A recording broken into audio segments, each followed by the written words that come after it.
Bonsoir mesdames et messieurs, soyez les bienvenus à ce rendez-vous d'information. Voici les titres sommaires de ce journal. 7 personnes tuées ce jeudi dans les inondations causées par les fortes pluies tombées sur Abidjan.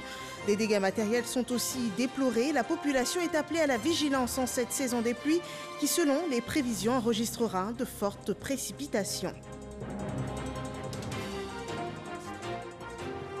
L'évolution de la situation sécuritaire et sanitaire était au cœur du Conseil national tenu ce jeudi sous la présidence du chef de l'État. Suivez dans ce journal le point des actions menées pour la sécurité du territoire national et les décisions prises sur le plan sanitaire contre la Covid-19.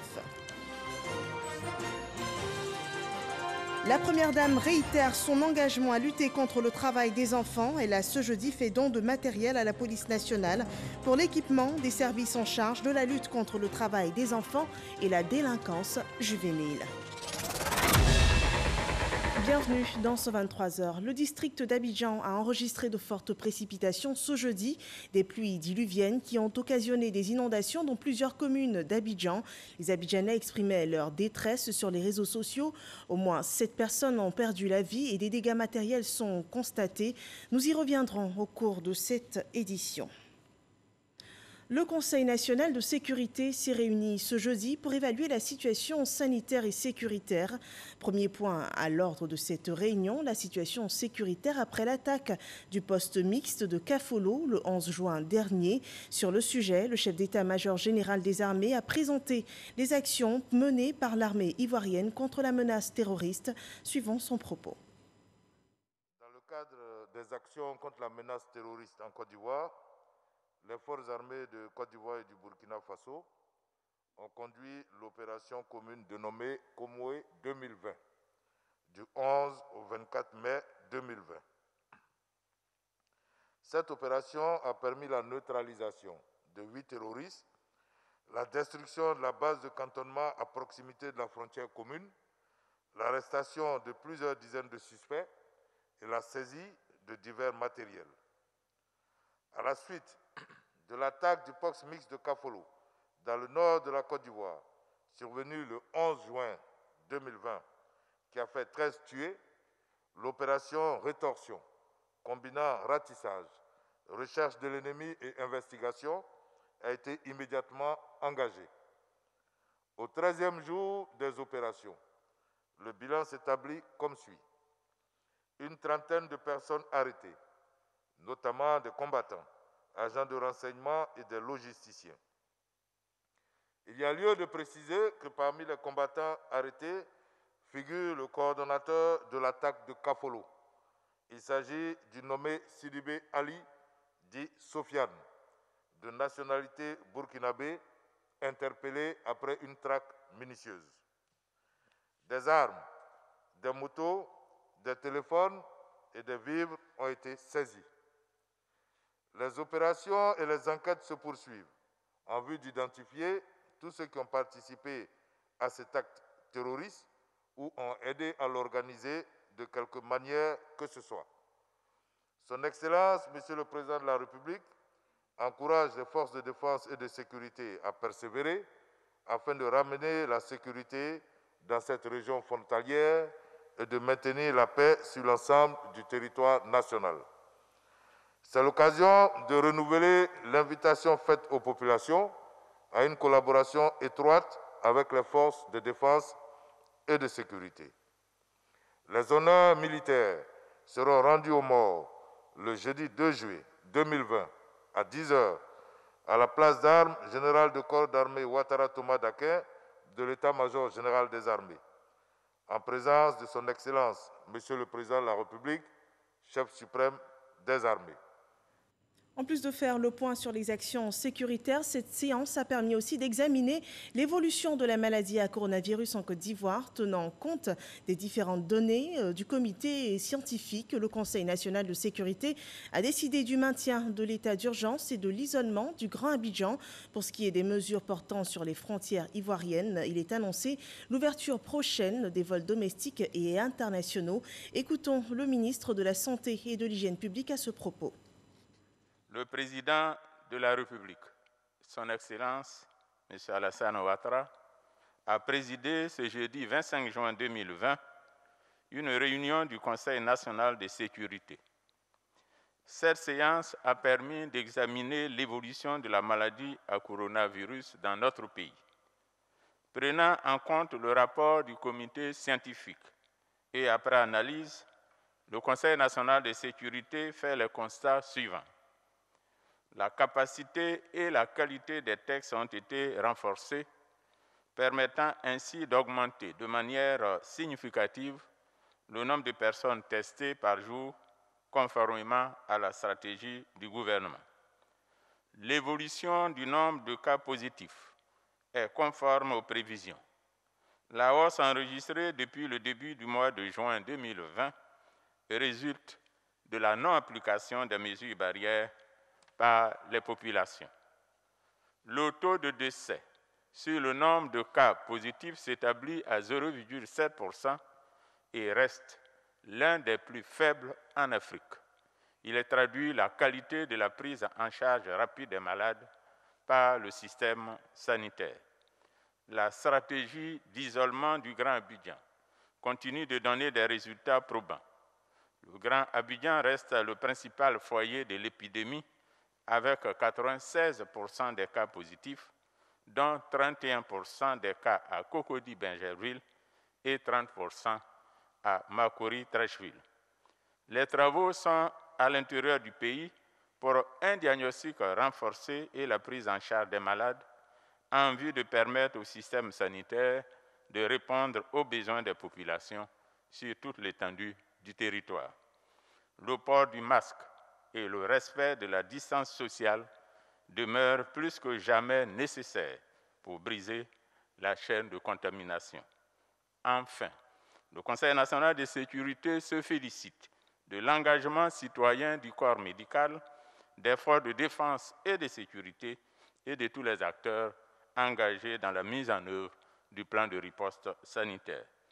Tenant compte de la situation et après avis du comité scientifique, le Conseil national de sécurité décide, et ce jusqu'au mercredi 15 juillet 2020, du maintien de l'état d'urgence, du maintien de la fermeture des frontières terrestres et maritimes, du maintien de l'isolement du Grand Abidjan en renforçant le contrôle des entrées-sorties et en sanctionnant les cas de violation, du maintien de la fermeture des bars, boîtes de nuit, cinémas et lieux de spectacle dans le Grand Abidjan, du maintien de l'interdiction des rassemblements de population au-delà de 50 personnes pour le Grand Abidjan.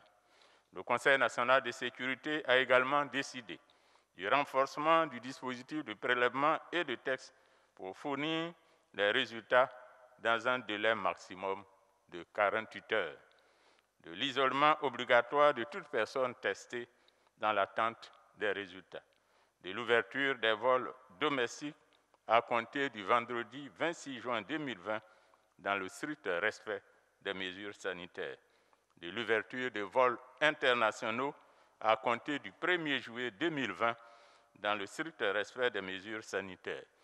Tous les passagers à l'arrivée des vols internationaux feront l'objet d'un contrôle sanitaire et d'un suivi systématique pendant leur séjour en Côte d'Ivoire, du confinement obligatoire de toutes les personnes vulnérables, y compris les femmes enceintes, du renforcement de la sensibilisation communautaire en vue d'un changement de comportement, surtout à travers une plus grande implication des jeunes et des femmes encadrées par les communes, d'une grande disponibilité des masques et du renforcement du contrôle de l'obligation du port de masque avec des sanctions appropriées.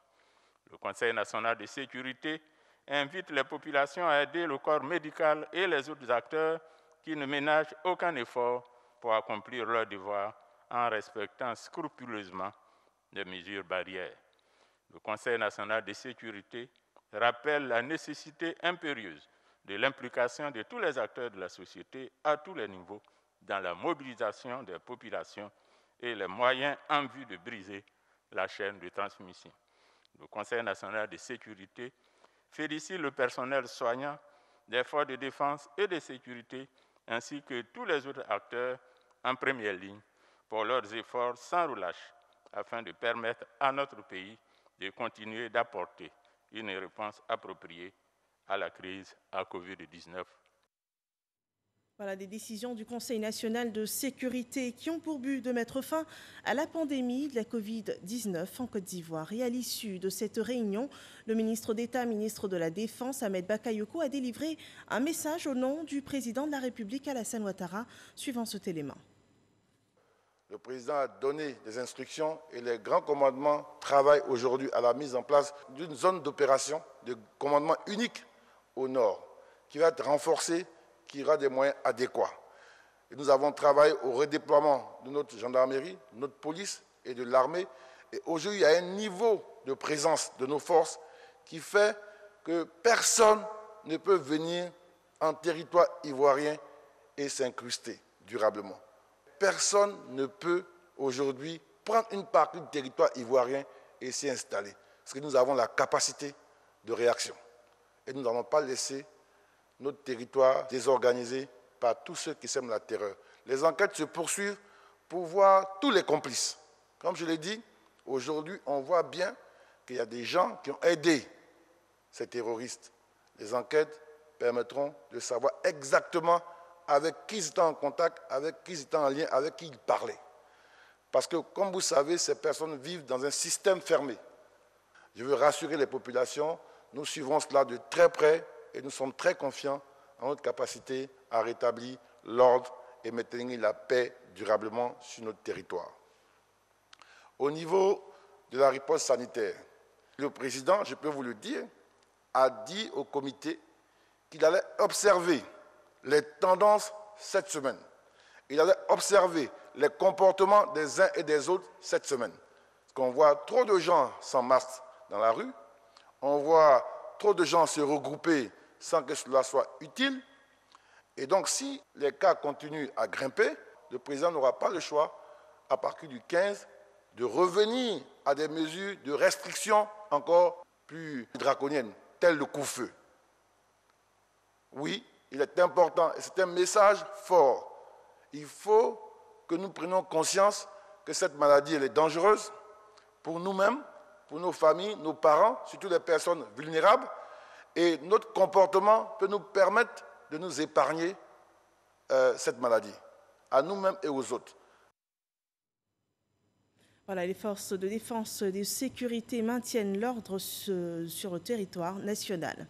Et pour appuyer leur action dans le cadre de la lutte contre le travail des enfants et la délinquance juvénile, la première dame Dominique Ouattara, en sa qualité de présidente du Comité national de surveillance des actions de lutte contre la traite, l'exploitation et le travail des enfants, renforce l'équipement des services de la police nationale par des véhicules, des motos et du matériel de bureau, un don réceptionné ce jeudi et nous en parlons avec Mahama Traoré. À peine créés le 18 juin dernier, les 6 bureaux régionaux de la sous-direction de la police nationale en charge de la lutte contre le travail des enfants et la délinquance juvénile peuvent déjà entrer en action. Du matériel roulant vient d'être mis à leur disposition par le Comité national de surveillance des actions de lutte contre le travail des enfants, présidé par la première dame Dominique Ouattara. Le don est composé de 8 véhicules de type 4x4, 20 motos et du mobilier de bureau. C'est donc le lieu de vous traduire toute ma gratitude et mes vifs remerciements pour ces gestes de haute portée. Chers collaborateurs de la sous-direction de la lutte contre la traite des enfants et la délinquance juvénile, je vous félicite pour le travail que vous abattez au quotidien. Et je vous engage à continuer de mériter la confiance de Madame la Première Dame, la confiance du Président de la République et de l'ensemble de nos compatriotes par votre efficacité sur le terrain et le bon usage que vous ferez de ces dons. Vous devez en prendre soin. Nous devons mesurer son opportunité par la qualité du travail que vous accomplirez. C'est donc un devoir pour vous, pour nous, de faire chuter considérablement le trafic et l'exploitation des enfants après la réception d'un tel don. Témoin de cette remise des dons, les partenaires techniques et financiers qui appuient la Côte d'Ivoire dans son combat contre le travail des enfants. Pour nous, au niveau de l'industrie du chocolat et du cacao, c'est une initiative très importante parce que ça montre encore la volonté de ce gouvernement de mettre les ressources sur le terrain pour justement lutter contre le travail des enfants. La Côte d'Ivoire prend vraiment des initiatives, comme on voit ici, avec le renforcement des différentes stations dans le pays pour lutter contre le travail des enfants, pour diminuer ces fléaux. Et je crois que c'est une action qui est importante et qui est important pour l'avenir de la production de cacao durable. Les enfants sont à protéger, ils représentent l'avenir du pays, donc il faut investir dans l'enfance, il faut protéger l'enfance. C'est difficile à faire dans le domaine du cacao pour des raisons multiples et donc il est nécessaire de pouvoir se rendre sur le terrain et vraiment surveiller la situation pour la prendre en main. Pour la première dame Dominique Ouattara, cet appui matériel vise à renforcer les opérations de traque menées par les forces de sécurité contre les réseaux de trafiquants d'enfants. La cérémonie qui nous rassemble aujourd'hui concerne l'axe 3 de notre plan d'action, c'est-à-dire la poursuite et la répression des trafiquants d'enfants. En effet, l'évaluation de la stratégie nationale de lutte contre le travail des enfants a mis en lumière les faiblesses du volet répression. Jusqu'à ce jour, l'équipe de la sous-direction de la lutte contre le travail des enfants était basée uniquement à Abidjan, et cela réduisait considérablement les contrôles aux frontières et à l'intérieur du pays, ainsi que leur efficacité sur le terrain. Cette direction était aussi sous-équipée en matière de mobilité, de matériel, ainsi que de ressources humaines affectées à ce travail. De même, elle disposait de trop peu de moyens financiers pour réaliser ses objectifs. C'est pour pallier ces déficits et ainsi donner un nouvel élan à la lutte que le Comité national de surveillance a sollicité auprès de Monsieur le ministre de la Sécurité et de la Protection civile la création d'antennes régionales. Nous avons été entendus et Monsieur le ministre a bien voulu créer 6 antennes régionales à San Pedro, Soubré, Mans, Korogo, Bouaké et Bondoukou qui couvriront ainsi tout le territoire national. Par ailleurs, ce sont à terme 200 agents de police qui animeront ces antennes et un budget conséquent sera mis à leur disposition pour travailler avec efficacité. Entre 2012 et 2019, les actions de la police nationale ont permis d'interpeller 320 trafiquants d'enfants. Tous ont écopé de peines d'emprisonnement ferme. Nous vous l'annoncions en ce début d'édition, plusieurs zones du district d'Abidjan ont été inondées ce jeudi. Les fortes pluies tombées ont occasionné d'énormes dégâts matériels menaçant même la vie de la population. 7 morts sont à cette heure dénombrés. Herman Guivet a bravé les eaux pour nous rapporter le témoignage de riverains en détresse. Voici son reportage. Un mur qui s'effondre sous une pluie battante.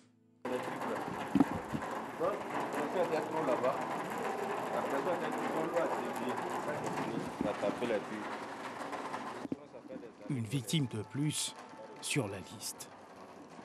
Dans une baraque située à l'arrière de cette cour, une femme et son bébé de 6 mois dormaient paisiblement, sans s'imaginer que l'heure de la séparation serait pour bientôt. La mère n'a pas survécu au drame. Le bébé a été transporté d'urgence à l'hôpital. En attendant que les secours arrivent, les badauds et autres curieux auront placé la victime dans une chambre haute d'un immeuble en finition.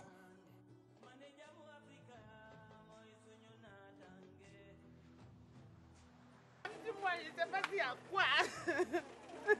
Vous me fatiguez, vous me fatiguez. Oui.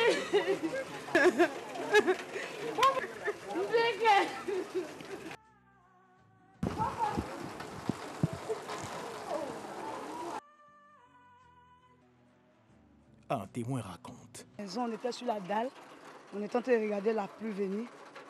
Bon, un coup, on a entendu boum. Donc bon, on s'est dit peut-être c'était quelque chose qui était tombé. Après, on a vu la clôture qui était là, est tombée.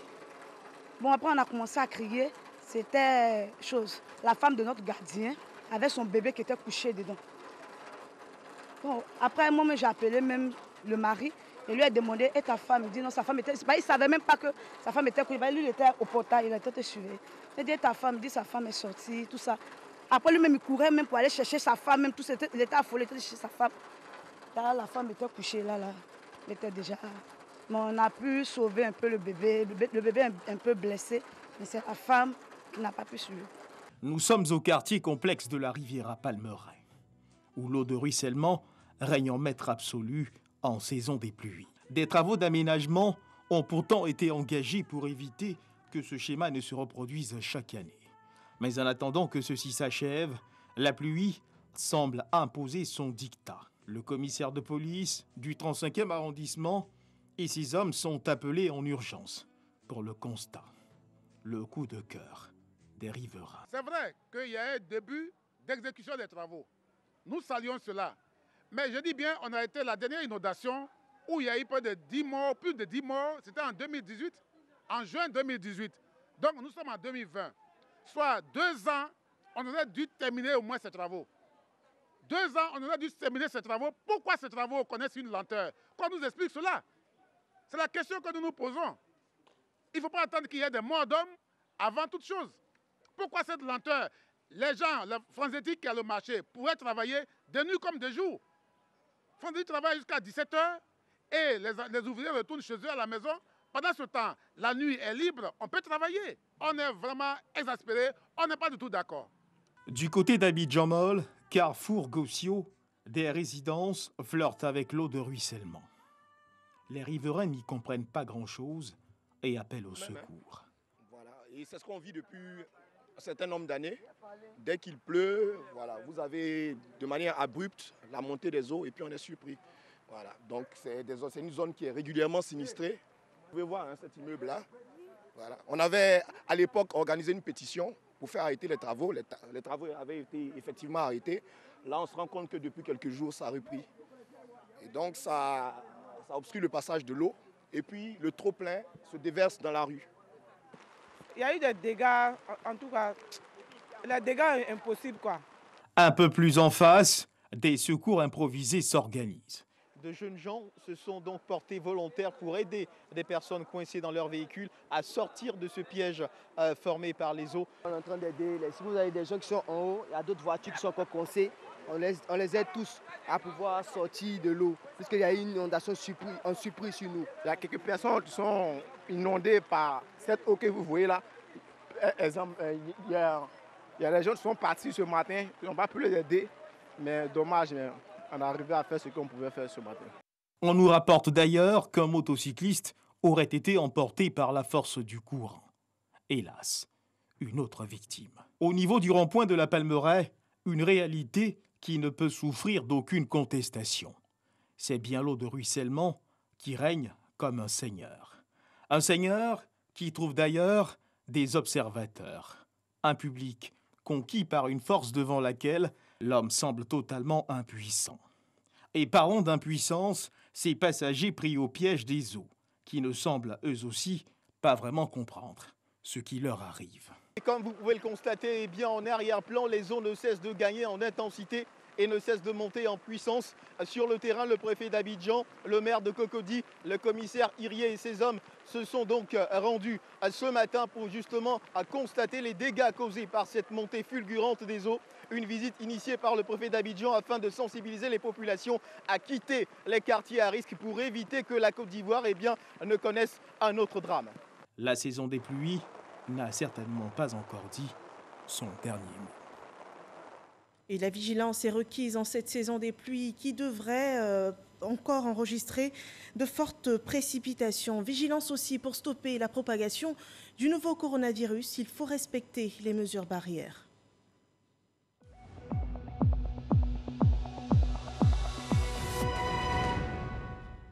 170 nouveaux cas, 68 personnes guéries et 2 décès ont été enregistrés ce 25 juin par le ministère de la Santé et de l'Hygiène publique.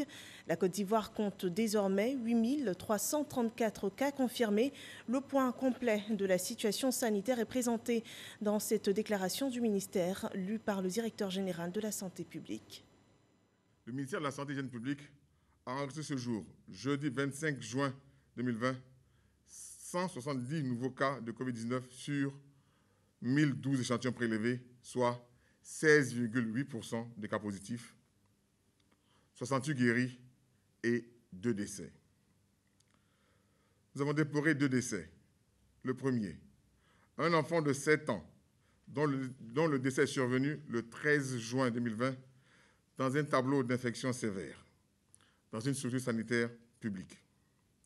Le diagnostic de la Covid-19 a été fait post-mortem. Le second est un patient de 39 ans, sans antécédent particulier, décédé le 20 juin dans un établissement sanitaire privé. Le ministre de la Santé et de l'Hygiène publique présente ses condoléances aux familles éplorées. À la date du 25 juin 2020, la Côte d'Ivoire compte donc 8 334 cas confirmés, dont 3 487 personnes guéries, 60 décès et 4 787 cas actifs. Le nombre total d'échantillons est de 49 352. Le ministre de la Santé et de l'Hygiène publique rappelle que la pandémie n'est pas terminée. Il exhorte les populations au strict respect des mesures barrières, notamment le lavage des mains à l'eau et au savon, la distanciation physique et le port de masque lorsque nous sommes dans les lieux publics afin de nous protéger et de protéger les autres. Observons à présent l'évolution de la situation hors de notre pays, notamment dans quelques pays d'Afrique. Au Ghana, on sont enregistrés 15 473 cas confirmés, 95 décès. Au Mali, 2005 cas confirmés, 112 décès. Le Maroc enregistre 11 279 cas confirmés, 216 décès. La Mauritanie, 3 519 cas confirmés, 116 décès. La République démocratique du Congo, 6 411 cas confirmés et 142 décès. En total dans le monde, de 9 494 571 cas confirmés et 484 155 personnes décédées des suites de la Covid-19. Le point presse du gouvernement sur la crise sanitaire a fait des précisions sur la reprise du trafic aérien en Côte d'Ivoire. Les actions sanitaires et sécuritaires inscrites dans le cadre de la lutte contre la pandémie ont, comme de coutume, été exposées. Suivons le compte-rendu fait par Jean-Luc Bongo. Ce point presse, qui s'est tenu juste après la réunion du Conseil national de sécurité, a été l'occasion d'apporter des précisions sur certaines décisions importantes prises à la faveur de cette rencontre. Il s'agit notamment de la reprise du transport aérien. Nous sommes tous très heureux que le gouvernement ait autorisé donc, la reprise des vols domestiques réalisés par Air Côte d'Ivoire avec des fréquences réduites pour commencer et par la suite les vols internationaux. Et quand on entend international, ça veut dire dans l'espace de la CEDEAO. Et après, nous allons progressivement, le gouvernement le désirant, nous allons pouvoir réaliser des vols avec les autres pays en dehors de la CEDEAO. Au titre de la Sodexam, donc, qui est l'exploitant aéroportuaire pour les aéroports de l'intérieur du pays, je puis rassurer tous nos usagers et tous les passagers de ce que les dispositions ont été prises en partenariat étroit avec Air Côte d'Ivoire pour assurer un parcours et un voyage sain à tous les usagers. Des vols, donc, à destination des villes de l'intérieur, desservis par Air Côte d'Ivoire, à compter de ce vendredi 26 juin. Les passagers devront toutefois se munir d'un laissez-passer délivré par la police nationale. Un autre pas vers la reprise économique qui ne doit pas occulter la présence et la persistance de la pandémie à coronavirus. Sur les 43 districts sanitaires affectés dans le premier moment, 29 districts sanitaires demeurant encore actifs, dont ceux du Grand Abidjan en particulier, ceux du district autonome d'Abidjan, et 16 au niveau du reste du pays, à Aboasso, à Krogo, à Yamsokro, à Zopé, à San Pedro, à Agboville, à Soubré, à Boaké Nord-Ouest, Méadji, à Transua, à Gagnoa 1, à Bengourou, à Bouna, à Vavois, à Sassandra, à Diokoué. En tête de liste de ces districts viennent Abosso, Boaké et San Pedro. Une pandémie qui épargne jusque-là la ville de Tia-Salé grâce à un plan de riposte mis en place par le conseil municipal. Nous avons mis dans la ville des affiches numériques, des affiches numériques qui permettent aux populations d'avoir accès aux informations sur les mesures barrières à prendre. Donc à l'entrée de la préfecture, à l'entrée de la mairie, aux entrées de la ville, on a mis des grandes bâches de 12 mètres carrés sur lesquelles se trouvent toutes les mesures barrières qui ont été édictées par le gouvernement et qui permettent aux populations de savoir ce qu'il y a à faire. Sur le point sécuritaire de la situation liée à la pandémie, le porte-parole de la police nationale a entrepris de rassurer la population relativement à une rumeur persistante. Les rumeurs persistantes faisant quotidiennement état de la présence de mendiants djihadistes dans nos rues, bien que traitées par vos forces avec grand soin, ne doivent en aucune façon troubler la quiétude de nos compatriotes. À cet effet, au nom de messieurs les ministres de la Sécurité et de la Défense, voudrions à nouveau vous rassurer de ce que vos forces de défense et de sécurité y veillent et y veilleront avec la vigilance opérationnelle qui sied en pareilles circonstances. Il s'est également félicité de l'interpellation d'une vingtaine d'individus ayant violé la mesure de fermeture des frontières terrestres dans plusieurs villes frontalières. La pandémie n'est pas terminée. Il faut toujours respecter les mesures barrières. Ce journal est terminé. Merci de nous avoir suivis. Restez prudents en cette saison des pluies. Portez-vous bien. Bonne soirée chez vous.